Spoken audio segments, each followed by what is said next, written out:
Welcome, my bro. Thank you. To, as we just discussed, one of the most aesthetic settings for a podcast for the two of the biggest coaches at 1RM, because I think Jesse's cutting down, and we're both definitely taller than Ben and Shelby. So, welcome to the team, my man. Thank you very much. Anyone who doesn't know, Coach Elajda, working just started with the team. Give us a bit of a rundown about yourself, my man. Give the listeners who want to know more about you a little bit about Elajda, where you come from, all that sort of jazz, and how you got into coaching. Well, I started training about 4 years ago during lockdown. I started at home. How old are you, by the way? Oh, I'm 18. Sorry, just to preface. I'm 18, just to preface.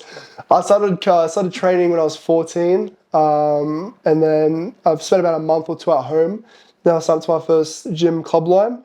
Was there for about 2 years. Didn't know what the hell I was doing for a good 6 months. Then I finally got into a program, yada yada. Switched gyms to Mounties and to World Gym Marconi. And yeah, been there ever since. I'm going to be coaching at World Gym Marconi. Made a lot of mistakes along the way, but I guess I'm here now to help everyone not make those same mistakes that I did, I guess. Yeah. So what mistakes did you make? Well, for starters... For me, right, so for my age group, which is 30, 25, 27 plus, it was, when you say mistakes, it was literally probably 4 or 5 years where we were just doing, not random shit, but we were doing some shit, man. Yeah. There was no knowledge on TikTok. There was none of that. So to see you guys, your generation, you guys are coming out jacked as all fuck, right? And it's you guys just seem locked in the whole time. So what mistakes do you reckon you made? Well, for starters, my very first one was, I guess this was just because of a lack of knowledge, but when I first started gym, I did the exact same workout every day, not knowing what a program was, not knowing what a split was. I guess that was my first main mistake. And then I guess nutrition was also a big part of, I had lack of knowledge of nutrition for the first 2 years. So I was just eating whatever mum made. Protein bars, YoPros. Yeah, but you're 15, 16, so you're probably getting around the ballpark there, right? It gets worse. It gets a lot worse. Go. Then into it was 2 years into the gym, I wanted to bulk. And so my kind of ideology in my head was I just got to eat as much food as possible. So you just got fat as fuck. So I ate 7,000 calories a day for a month straight. When I tell you my breakfast was 2,000 calories and I was on the verge of vomiting every morning before school, it was terrible. You were just smashing it. Yeah.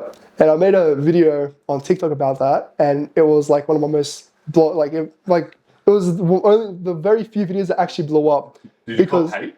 Yes. Yeah. Everyone's like, you're an idiot, you're just paying for an expensive toilet trip, I'm like, what? You're like, nah, bro, I'm bulky. Yeah.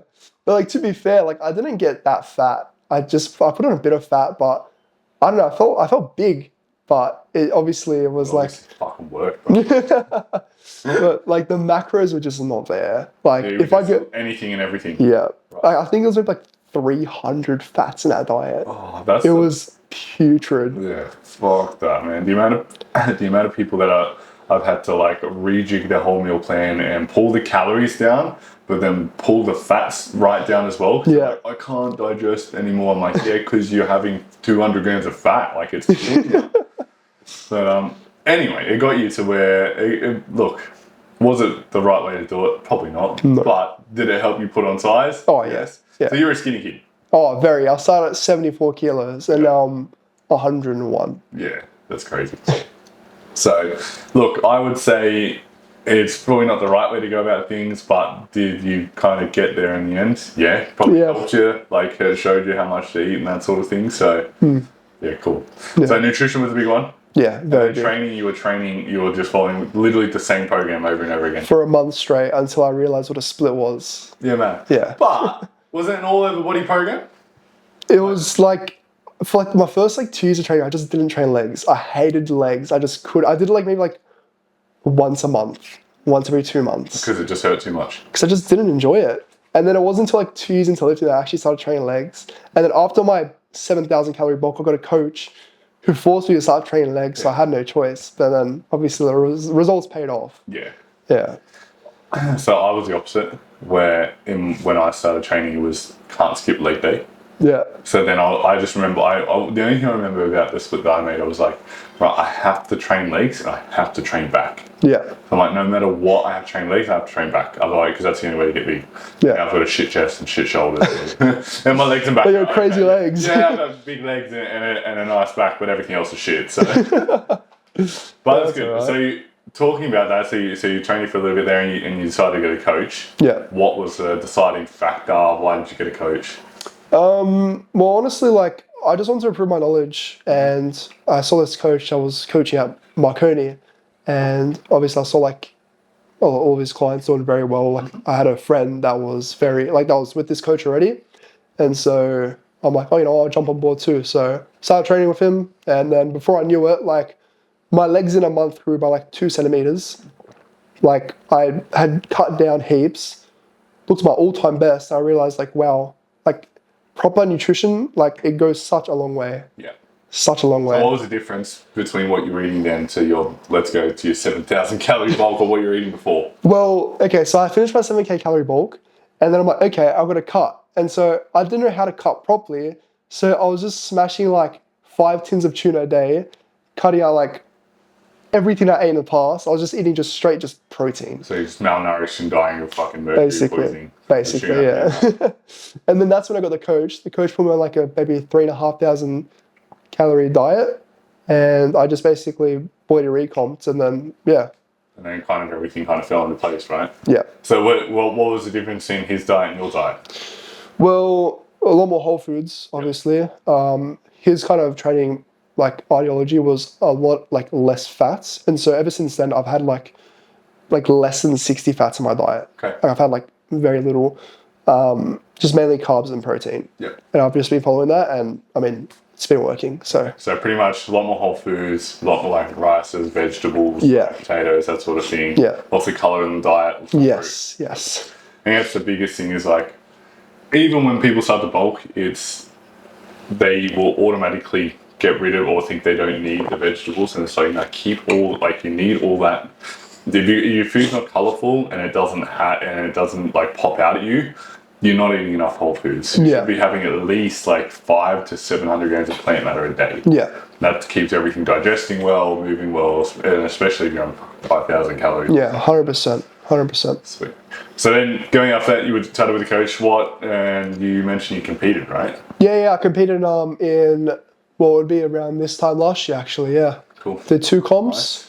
I did the with ICN. Yep. I did my first comp was under 23s in bodybuilding and classic. Yep. I got second in both on my first show.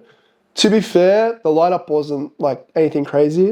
There was like this one bloke that was just like, he just knocked me out of the park. But then again, I was 17, he was like 22. So, then my next show, the lineup was like pretty freaking good. Like, there was a lot of big boys there. Yeah. And I did, I think, 3 divisions. I did under 23s bodybuilding, under 23s classic, and rookie classic. And I got third in the rookie classic. And like, that was the one where like the lineup was pretty good. Like, it's pretty good for I was pretty happy with that, to be honest. I was pretty happy. 100%. Yeah. And then in the other ones, I got, I think, 4th, and I didn't place. I got like Rising Star medal. I was pretty cut about that, but You're literally 17 years old. Like I had another guy, and he was 18 when he competed. I said, man, you can literally go away and grow for 5 years and still compete in the same division and come back and monster everything. Yeah. Like you'll be fine. But that's pretty cool in terms of like being 17 and stepping up on the first bodybuilding stage. Was there anything that prep kind of taught you, or any like? Oh yes. Yeah. So much about nutrition. Like, that was my first real cut, my prep, because my one before that was just kind of like malnourishment, but like unknowingly. But this really taught me how to cut properly. Taught me like all about foods and in general, like so many different just types of foods and meals, and I don't know. It was a very good experience. Yeah. Very, very, very, very good experience. Very, very knowledgeable experience. And I mean, people always ask me like, "Oh, you got to compete again? Like next year?" I'm like, "Nah, I'll give it like maybe like 3 years." And they go like, "Why, bro?" I'm like, "I think get big first." You know what I mean? I think you you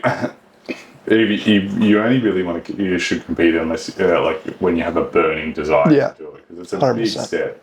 And if you're not willing to compete or you don't want to compete, then just stay in the happy place of lifting and enjoying training. Like there's heaps of, I feel like there's heaps of people out there that just crave prep to prep because it keeps them in line, and it's like, hey, you can actually just live your life like that and not prep. Like you can be in a maintenance and still like have the same routine To a T, and still and just feel good and train and be that locked in. You don't have to be in prep to be that locked in. Yeah. Cool. So moving as a coach, which is going to be exciting. Tell me a little bit about what you the differences you want to make in the industry. What you want to help people fix. What are some of the things that you see that you think that you can obviously help out with? Give me a bit of an insight as to what Coach Elajda is going to do for the industry. Well, I feel like my main kind of expertise would be in people that are much like myself, much like very skinny. They haven't had much experience, and to teach them how to get from like 0 to hero in like as little time as possible, whilst avoiding all the mistakes that I made. I feel like it's a very big part because, I mean, well, I made all those mistakes, and I could have cut the time in half to reach where I am now if I just skipped out all those mistakes, followed the program, followed nutrition, and just stuck to it. But I think it comes down to at the very, like the thing that comes down to the most is balance, and people lack that balance. They either go all in or they half-ass everything. And so I feel like the main thing that people need to comprehend is that if you're not going to have balance, if you're not going to give yourself that like freedom, like if you're just to a T locked in, you're going to burn yourself out, and then you're going to lose all that desire and discipline to do. Sustainable. You can do it for a short period of time, and that's fine. You like a prep or like a lock in for a photo shoot or something like that. But outside of that, it needs to be like 85-15 rule, right? Like it's like 85% you're locked in, then cool. You've got other stuff that you can go out and have a meal and enjoy, because exactly like what you said, if you are locked into a T, then you're just going to cook out, then you're going to hit the fucking stage, and then it's game over. Yeah, 100%. That's why I kind of drifted away from the whole bodybuilding kind of like atmosphere, because I realized the way that I was going, I was just, I don't know, like I didn't want to sit with that for too long. Like I wanted to give myself that big break, because like right now I'm progressing as happy as I like. I'm progressing at a pace that I'm happy with, and I'm still seeing my mates very frequently, going out, having fun. Like I'm still doing all these things that a normal teenager does, but still I'm still continuing to strive for my goals, and I'm not losing out on any progress. I'm still living a perfectly normal life. 100%. And that's probably just because you're ticking the box without even realizing you're ticking the boxes. Because you're just enjoying what you're doing, right? Of course. Yeah, cool. And I think that's cool. I think a lot of people will go ultra hard or ultra strict, but then can't. The biggest thing is making it, one, enjoyable, and two, making it fit your lifestyle. If it's not sustainable, then it's not, you can't do it for a long period of time. Probably not going to work for you, and if you don't enjoy it, then that's going to make things even harder. There's obviously stuff that we have to do that we don't enjoy, but for the most part, you should enjoy the process and be process orientated rather than outcome orientated. It's about the journey, not the destination. Cool. Very, very nice. So obviously helping people who have been where you are, helping people who are, in any walks of life, obviously overweight, whatever, or just want to get into training, that sort of thing. From a training perspective, how do you think your training has progressed form-wise, that sort of thing? Do you think, compared to when you were training in the early years to now, do you think you've made some leaps and bounds?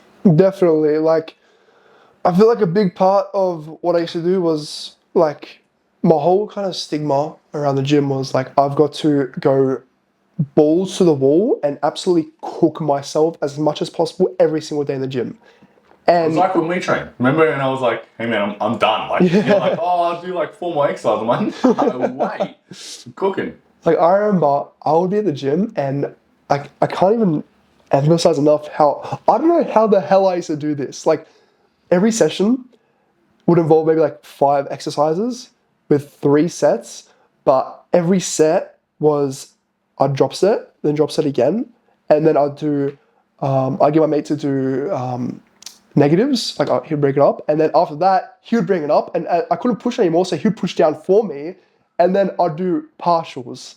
And that was like for like 3 sets. So just cooking Just yourself. cooking my CNS, just like my body, everything. I was fried every single day. 5,000 calories just to survive. But yeah, that cooked me, and I realized like it's like you don't need to be doing all that. Yeah. Like you just don't. Yeah, cool. So there's times to push with that, but there's time. I think quality is better than quantity, right? Like 100%. Even with the drop sets and stuff like that, like they're cool to add in every now and then. But I still think if you just pushed hard with good quality form for 3 straight sets, you're probably going to get more out of doing that than pushing super hard one set, trying to go back to it. You know what I mean? Like, like quality is better than quantity. That's why a lot of our programs they look basic on the outside. Like there's not tons of intensifiers, there's not tons of 1 1/4s, there's not tons of all drop sets or whatever. But keeping it simple is really, really effective for growing. You know what I mean? Yeah, like, of course. It doesn't have to be that hard. So of course. Cool. So in terms of nutrition, you've obviously been through your own nutrition journey. What do you think are some of the things that people struggle with the most with nutrition? I think a lot of people just struggle to just follow just a meal plan. Like not following a meal plan, but just following just like how do I put this?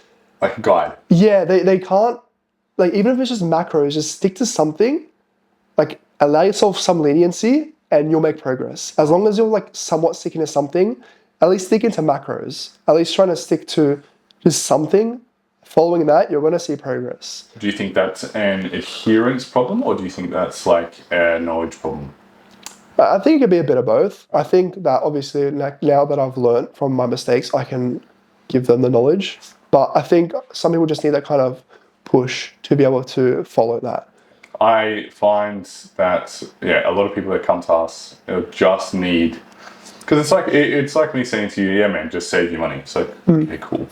But what the fuck does that, like, what do I do with it? Like, that's really cool to say, but they're the same as saying to someone, just track your macros. And they're like, cool, but can you just show me what a normal day of eating should look like? And then when we give the guides out where it's like, hey, here's what your day of eating probably should look like. And they're like, oh, cool, I'll have oats for breakfast. And then I'll have a chicken wrap for lunch, and then I'll have a yogurt, and then I'll have, pre-workout and a post-workout shake and dinner. Like, it's like, until you actually lay out for someone, this is how I would approach your food. Yeah. And then you can change it from there on in, then no one's going to know. Yeah. And I've even had people who are like experienced trackers, and I just get to the point now where it's telling what to eat. I'm like, hey, unless you're desperate, unless you're comfortable to track, then no dramas, but honestly, just follow my plan because it's going to work. Yeah. And they're like, yeah, you're right. I've dropped my bloating. I'm not focusing on food so much and that sort of thing. I just eat.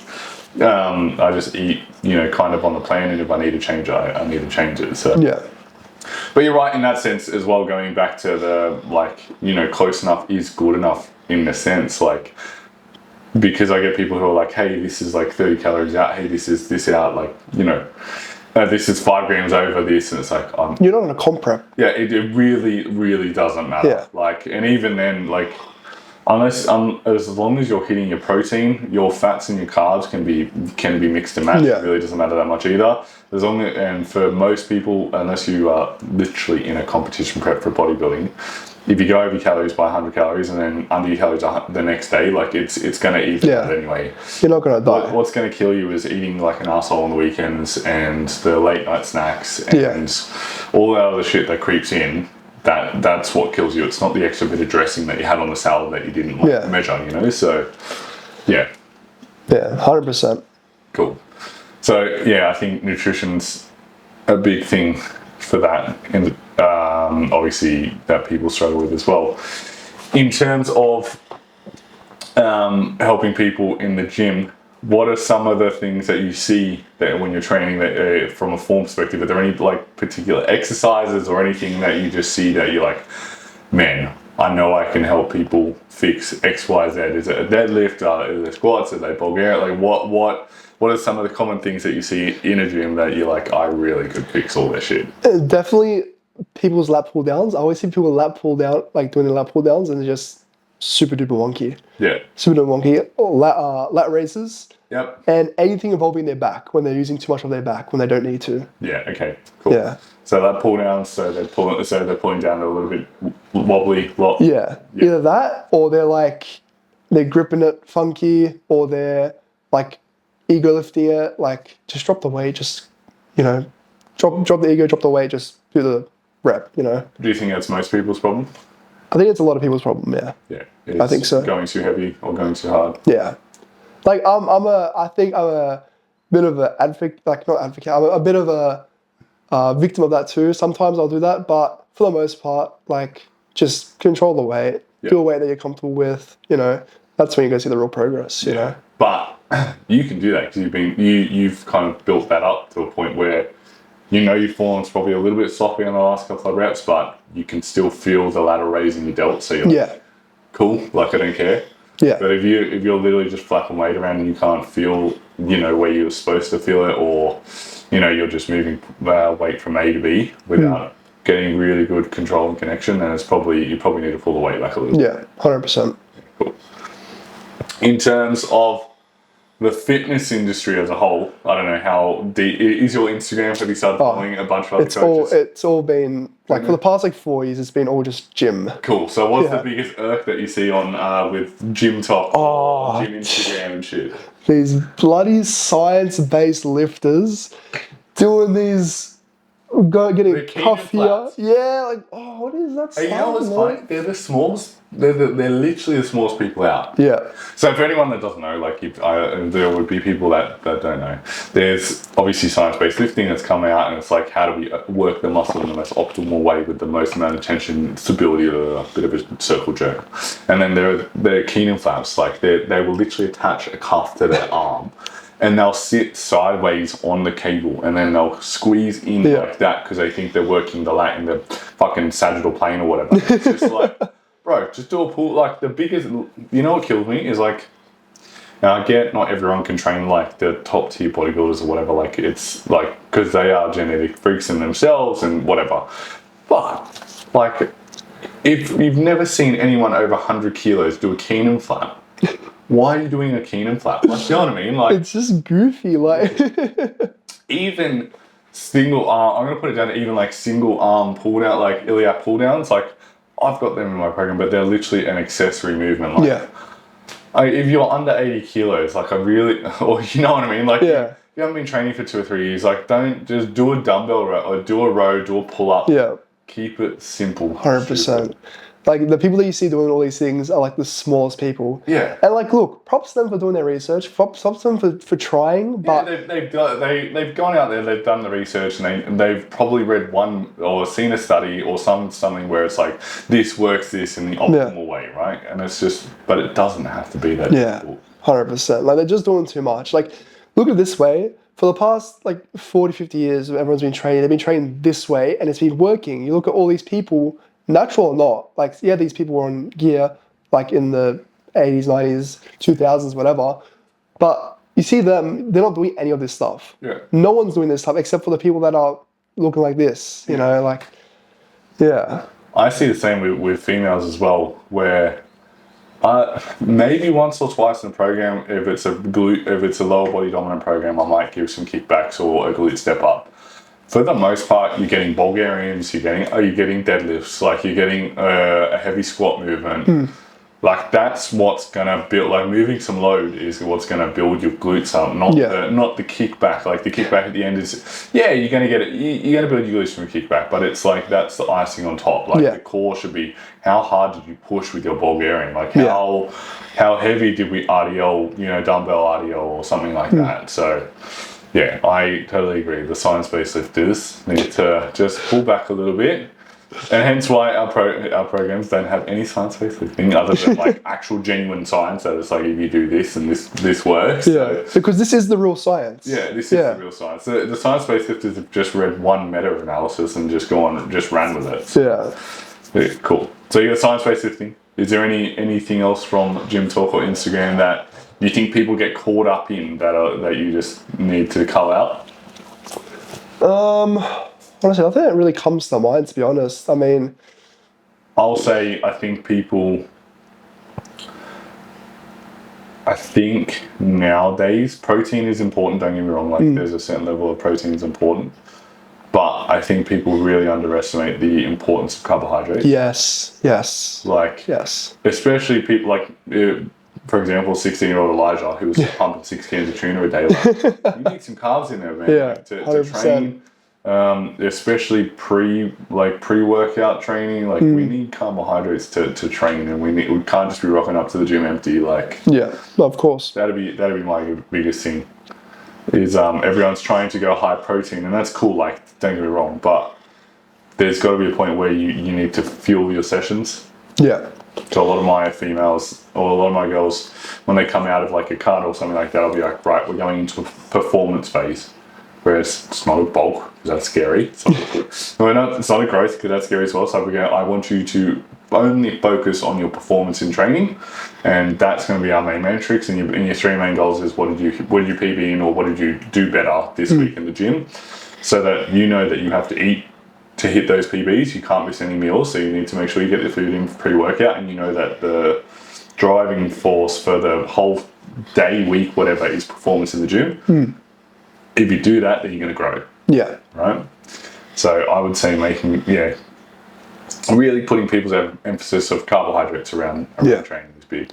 100%. Because when people like start the cut, they eat no carbs. Yeah. Like, what are you doing? Like, you need them. Yeah, Like, you need them for training. yeah. Yeah. Even with I've given people and myself, I will have intra-workout carbs still in the cut, which is like, anyone doesn't know, it's like sipping on carbohydrates during your workout so that you can still top your glycogen levels up and still train hard. Yeah. Outside of the cut, I don't care if you die and like you're on cigarettes and monsters if you have to. Not metaphorically, but yeah, if you're on chicken and vegetable outside of training, and then the only time you get carbs is around training times, and you got to do what you got to do. Yeah.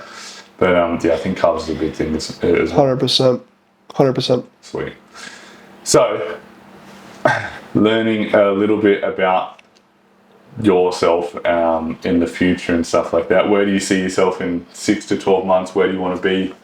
Is there, I know you say you're not going to compete for another couple of years. Where does Elajda, end up in a year's time? 1 year's time, well, I want to. Is this for coaching or just in general? In general, you can talk about it. Well, I'll be following my bulk like through till 3 years time. Yeah, just forever. Yeah. Forever, I guess. Just until I 120 compete. kilos. That's it. Mad. So 110 shredded, I guess. Yeah. But I think my main goal is to eventually be fully online coaching. Okay.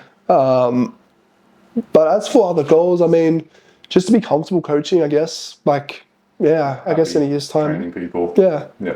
Helping people, I guess. And the good thing is that you can always do a hybrid. Yeah, like 100%. Face-to-face.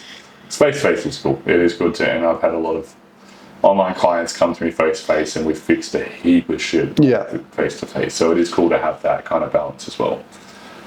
So there's some questions that have been running through on the podcast pretty regularly. Yeah. Yep.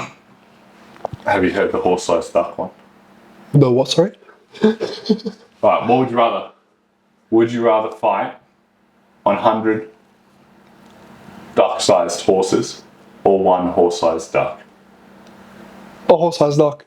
You reckon you just go on the one? You're just gonna smack one big duck and that's It's it? like one big fur ball. I'm like a 6'2" giant. I'll just like tackle it over, you Ducks know? are pretty ugly, bro. Yeah, but no, they're pretty cute. Oh, you're talking about a duck. Yeah, what are you thinking about? I was thinking of like, what are the little ducks called again? No, not a duckling. Duckling, I'm talking like a big mother duck, like a big. Imagine a mother duck like our height. Yeah. With a long ass, and like the neck's gonna be like that long, man. Just left, right, good nuts and noggin, it's dead. Alright, fair. You go on the one big duck. Horse-sized ducks, because they'll be fast too, you know? Like, Yeah. they'll be like, yeah. I don't know how I feel about that. What's a little? Yeah, but you're gonna get. Yeah, I guess 100 is a lot of them. Yeah. Hey, quality over quantity. Yeah. All right. Fair. I'll give it to you. Are you Pepsi Max or Coke Zero? Oh, Pepsi Max. No. 100%. You can taste the Coke Zero. Like, you can taste the lack of sugar. Like, I don't know. It Pepsi tastes. Max is sweeter. Yeah. Pepsi Max is definitely sweeter. It tastes more like. Just say it's better. If you like Coke Zero, try Pepsi Max. If you don't like it, then. You know what's good? Pepsi Max have I know the Coke Zero have it as well, but I feel like it's the vanilla Pepsi Max is more readily available. The zero sugar. Yeah, Are you a yeah. fan? I've tried the because I love vanilla Coke. Yeah. I tried the no sugar. It's pretty whack. I don't You can't like do it. it? Nah. I tried the Pepsi Max mango the other day. Oh, mango. Yeah, infused with mango, and I was Is it like, good? Oh, that's a bit weird. Yeah. It's literally just like drinking Pepsi Max, and then at the end you take a bite of a mango. That's not what it tastes like. It's like the Coke and the Oreo. Have you tried that? No. The Oreo Coke? Oh yeah. Yeah. It was like And I 2 years ago. Yeah. This is odd. I tried it this year. It was like, this is odd. Like, Yeah, it's weird. It's like, I mean, that's like Coke and an Oreo. it literally just tastes like someone's crumbled an Oreo in a Coke. It's so weird. I don't know who was behind the scenes of that, but I don't know what they were smoking. No. Pre-workout, caffeine. No caffeine. What do you go? Oh, pre-workout. Yeah. You go caffeinated or non-stim or stim? Both. Oh, you do both. I do a scoop. I used to do 2 scoops of stim, but then I'm like, all right, I kind of need to kick back a bit. Yeah. So I'm like, all right, I'll do a scoop of stim and a scoop of pump. Nice. Yeah. Cool. Scrunch or fold? Oh, it's like a semi. It's like a halfway point. So like I get it off, and then I do like 1 fold, and then it's like that. Like I can't scrunch it. It's just like, because you can like not reuse it, but you can just fold it over again and again and again. You need to be efficient. Economical. Yeah. Efficient about it. Yeah, mad. Cool. Favorite meal? Favorite one. Favorite meal in your current diet, and then favorite off-plan meal. Favorite in my current. Well, right now I'm having pasta and mince as like my main meal. I was having super thin. How loaded is pasta and mince? Oh, so good. Yeah, so good. It feels like I'm not even on my diet. Yeah, I know. Yeah, because I'm bulking, and I'm like, you know what? Because like when I was younger, my grandma would make this paprika pasta. Like it'd be like I say it because I'm like Croatian. She says paprika, but it's paprika powder with like butter and onion, salt, garlic powder. Mix it up for that with the pasta, and then it'd be like just that on its own. So I'm like, you know what? I'm gonna have that a bit more like calorie friendly, and then I'll have my mince. I'm like, it's beautiful. Yeah. I love it. So good. Nice. Cool. And then favorite off-plan meal? You're gonna go off-plan meal? Oh, GYG. Oh, actually. Okay. Calories. You know what? Calories don't count at all. Oh, definitely like a pad see ew, Thai pad see ew. Yeah. Yes, I love Thai. Out of all the things you get, I love it. I'm not a sweet like. I don't have really like a sweet tooth. Like, I don't like cake. I'm not a fan of cake or anything like that. But I just love like. Until you're a skinny kid. Yeah. I'm going burgers and fries, and then getting me the going to like Yoshi and being or gelato Messina and going fast. Okay, yeah, no, fair enough. I like a little like Yoshi or like gelato. They're pretty good. Yeah, but you'll go the fruit one, won't you? Yeah, I'll get yeah. I'll literally get the most chocolate. Like I'll literally go in there and be like, "What's going to give me diabetes the quickest?" And that's what I'm fat at heart still. Fair enough. Well, if people want to find you for coaching, where do they go? Instagram wise, and then also in person wise, where can they find Coach Elajda? I'm at William Marconi. Also, you can reach me on coachelijah.1rm on Instagram or TikTok. And in my bio, I have a form you can fill out and then get started from there. Happy days. Welcome to the team, my bro. Thank you for being on. Thank you very much. Good Appreciate shit. it. Hectic.